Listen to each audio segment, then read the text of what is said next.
My wife Nina and I became pregnant with our son Jason when we were both 20. We admit it was an unplanned pregnancy, but we loved our son and kept him. We did our best to raise Jason to be kind, respectful, and treat others well. And we thought we succeeded. Jason worked hard to attend an elite university. Jason and his first wife Sarah had a daughter, Simone. Unfortunately, Sarah passed away in a car accident before Simone's 3rd birthday. Jason raised Simone until she was 4. He met his second wife at that time and they moved 2 hours away. Simone lives with us.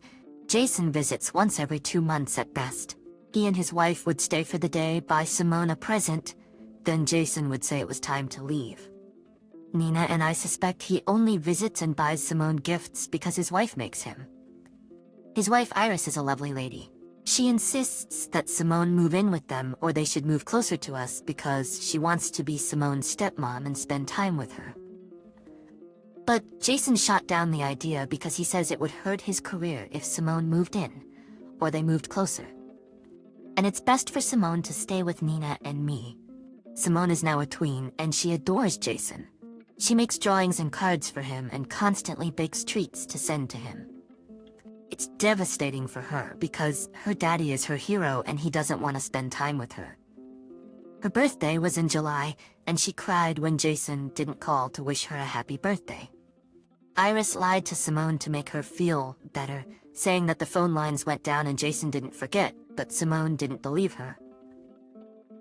Simone is at summer camp all this week and Jason invited us to a party to celebrate his promotion.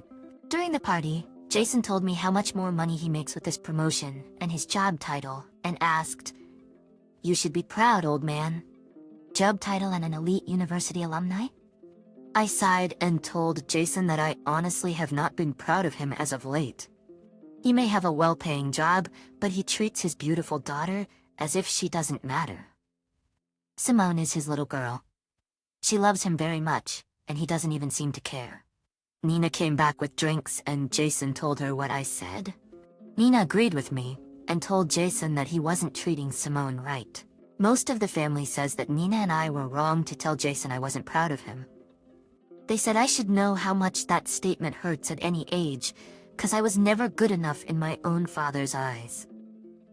They also said that Jason is probably focusing on stabilizing his career and Simone can move in with them later. They also said that Jason's promotional party was not the time or place to call him out, and I could have just congratulated him on his hard work and saved the drama for another day. I feel like what I said needed to be said, but most of the family disagrees with Nina and me. Am I the one in the wrong? Edit. Jason does pay for child support.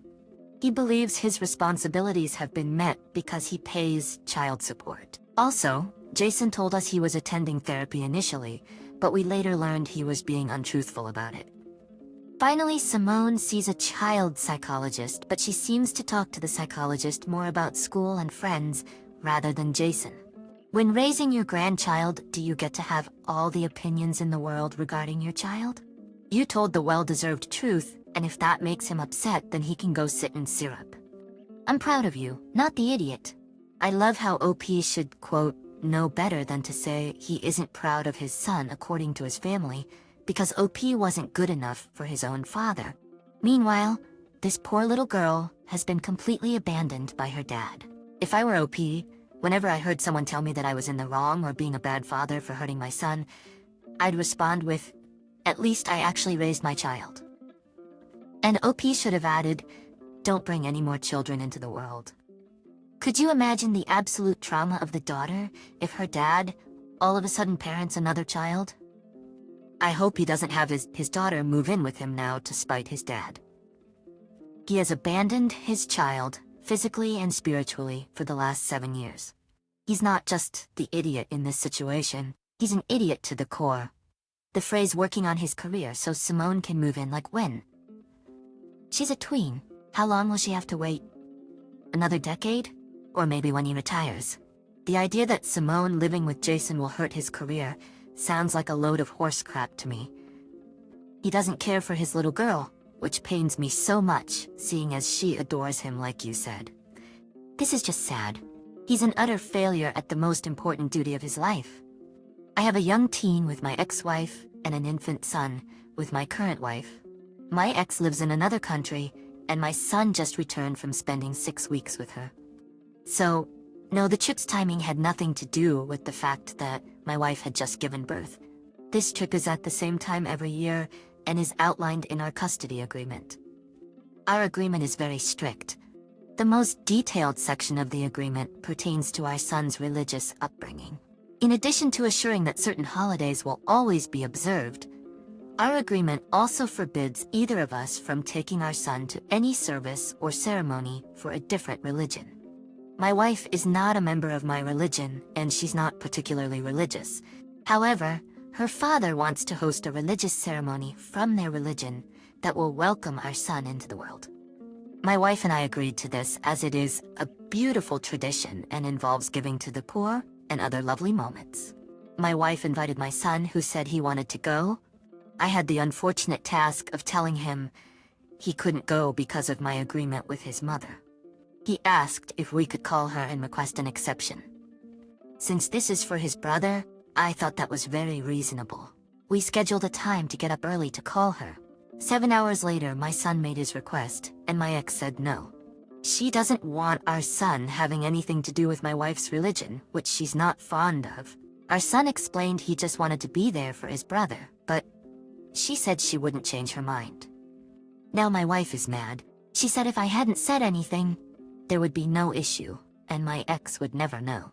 She said I created the issue, and now my older son will miss an important family moment. She also brought up that she attended an important religious moment for my son while 7 months pregnant and extremely uncomfortable because she's willing to put in the effort to make our blended family work, and said I couldn't even keep quiet about one thing. Well, I think my ex was unnecessarily strict. I don't think it's okay to lie to her by omission about our son. Am I the idiot for abiding by my custody agreement and not lying to my son's mother? Not the idiot. When there's a legal agreement involved, don't even think about lying about what you're doing. You're abiding by a promise you made. I get it if your wife doesn't like it, but she shouldn't blame you for following it. And honestly, I'd go ahead and schedule some counseling sessions if your wife thinks just lying is how you get around inconvenient legal barriers to just doing what you want. You gain nothing from making your ex-wife angry and handing her ammunition that you're trying to influence your son against her. Everyone's the idiot here. I think it's morally wrong for anyone to make religious decisions for a teenager. He should be allowed to come to his own conclusions about religion or lack thereof. I hope you'll try to renegotiate this agreement with input from your son, because at his age, he should have a say in this sort of thing. So, it's a weird situation and one I feel needs a real verdict where I can be impartial. So I, a 30-year-old male, have been married for 3 years to my wife, Nicole. Nicole has a sister, Bella, who I despise. She's just the kind of person I don't get along with. We've never gotten along since the moment we met. I've tried everything to keep it cordial between us, but in my opinion, she's petty, self-centered, and just a scumbag. However, my wife doesn't have much family outside of her sister and her mom, so they've always been close. For a long time, Bella was dating this guy, Cody. Cody and I liked each other and would hang out. Well, Bella not only cheated on Cody, but the way she did it and with whom was awful. It totally crushed Cody, and Bella wouldn't let it go. She kept contacting and showing up at his place until he eventually filed a restraining order. She always tried to act like Cody was the issue, and he forced her to do it, lol. So, I stayed out of the whole mess, basically telling my wife that she handles her family and I'll handle mine, but don't ask me to be kind to Bella, or even cordial moving forward. As I've seen her true colors, I don't want her around my life at all, because God knows what she's capable of. So recently, Bella started dating again and for some reason, feels the need to bring these guys over to our house. I've said from the beginning that I would definitely warn any man she brings over about her. So that's exactly what I've done. I've already ruined 2 potential relationships by telling the guys the truth. I asked them what they know about her. They say only good things. Bella is very good at putting on a good face. We then have a man-to-man conversation. I tell them exactly what happens with her and Cody and the restraining order. Both times the guys thanked me and told me they appreciated me watching out for them. Bella and I have argued about this. My wife tries to stay out of it, telling Bella that she shouldn't bring the guys over here if she doesn't want me saying anything. But behind closed doors, my wife is upset and saying I'm being an idiot and I'm putting her in a tough spot. I've said multiple times that it wouldn't be an issue if Bella was honest and told these guys up front. But I'm not covering up for a liar, and these guys deserve a clear view. And if she has a problem with it, she shouldn't bring the guys over. Am I the idiot? I mean, she has a restraining order against her. That's stalker level. So no, I'm not the idiot. People in general should warn others about behaviors like that. Also, she brings them to our house. How am I supposed to stay silent when she's an abuser? I'm doing the right thing. Those guys deserve to know. But why is my wife enabling her sister's behavior? Is it possible that Bella has an ulterior motive to drive a wedge between my wife and me? Why does my sister-in-law feel the need to bring these guys to our house? It's beyond me. A simple solution is to just not do that, which I've suggested, and yet she keeps doing it. I'm gonna say I'm not the idiot, because it's not like I'm actively seeking out these guys. She's the one bringing them to our house. I think she likes the drama and attention she gets from me. Bella is definitely an abuser. She was emotionally abusive towards Cody and harassed him to the point where he needed a court order. If she were a man, people would applaud putting her face on a poster and warning others about her. I am a 57-year-old male. I have a daughter from my first marriage who is getting married on August 5th. My wife and I are paying for the wedding. It's a big event and many people will be attending. I am married to a 55-year-old female. We have been married for 11 years and I had been divorced for years when we met. She had a daughter who passed away 6 months ago at the age of 26 after a long illness. My wife and I asked my daughter to have a moment of silence for her stepsister before the toast. Initially, she agreed. However, last week she informed me that the minute of silence wouldn't be happening because the day was already too full. I told her that if she didn't want to do it, she should just say so and not make excuses. If there's time for each bridesmaid to share her favorite story of the bride, there's also time for this. She got angry and said that this was her day, not my wife's. I told her to just think of my wife's pain and do this for her. After all, she's covering half the cost of the wedding. We have a joint bank account, and the wedding money is coming from both of us. My daughter said I was out of line asking her to share the spotlight with a deceased person, and I called her a selfish witch. Am I the one at fault? You are the one at fault. Who even asked someone to do something like this at their wedding? For a stepsister she presumably didn't even grow up with, given their ages. I'm sorry for your wife's loss, but what does this have to do with your daughter on her wedding day? This is not an appropriate venue for a moment of silence. I understand you're paying for it. The moment is more for your wife because the whole day will remind her that she'll never have this for her daughter. And it'll be a devastating day for her. The problem is that it's your daughter's day, and she shares it with her friends and family, not your wife. Your daughter isn't being selfish or rude. You're out of line for pushing your wife's pain onto your daughter. It's her special day, don't ruin it. I think the most selfish person here is your wife for demanding it. Of course, it's a tragedy and she's suffering, but the world doesn't revolve around her. Plus, the majority of the guests probably never even heard of that girl. I may be overreacting, but I feel like she's jealous that her daughter died, and yours has the audacity to be happy and have a beautiful wedding. Yeah, as crude as it sounds, a minute of silence at the wedding is a big ask, considering how much it can bring down the atmosphere. Putting your wife and stepchild before your daughter is why so many parents lose their children forever. If you want to be in the lives of your grandchildren, back off. I have 3 children, my sons Jay 20 and Jack 12, and my daughter Jen 18. Jack is on the autism spectrum, has severe ADHD, and has many other issues. We've known for a while now that Jack will never be self-sufficient. He needs constant care, and while he's been improving, The doctors say he'll probably never be able to be left alone for long periods. Despite this, Jack is the sweetest boy you'll ever meet. He's not violent at all, and just needs help. We've made sure that both of our kids know that one day they'll need to start taking care of Jack when the time comes, and their dad and I cannot. Jen has always been neutral, but Jay has always been incredibly obstinate and rude about it. I've attributed it to him being young and having his whole life ahead of him, but the year he went to college, he made it very clear to me that he would not be taking care of Jack in any way. And since then, I've been arguing with him about it. Well, right now, Jay is home for a few weeks, and things have been going well, but I should have been more understanding.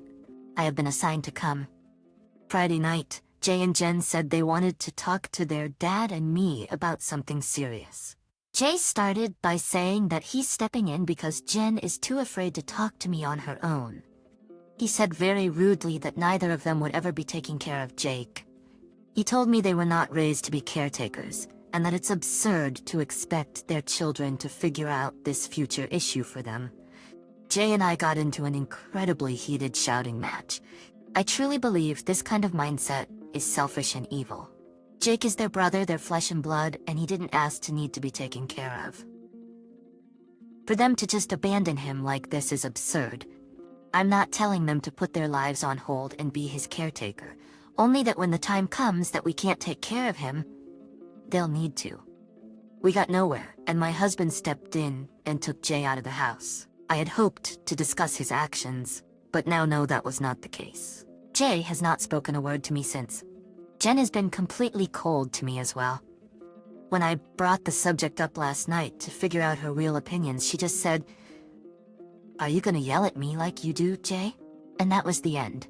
Jay leaves tonight, and I'm still livid. I asked my husband this morning when he plans to get involved, and he told me to cool my jets.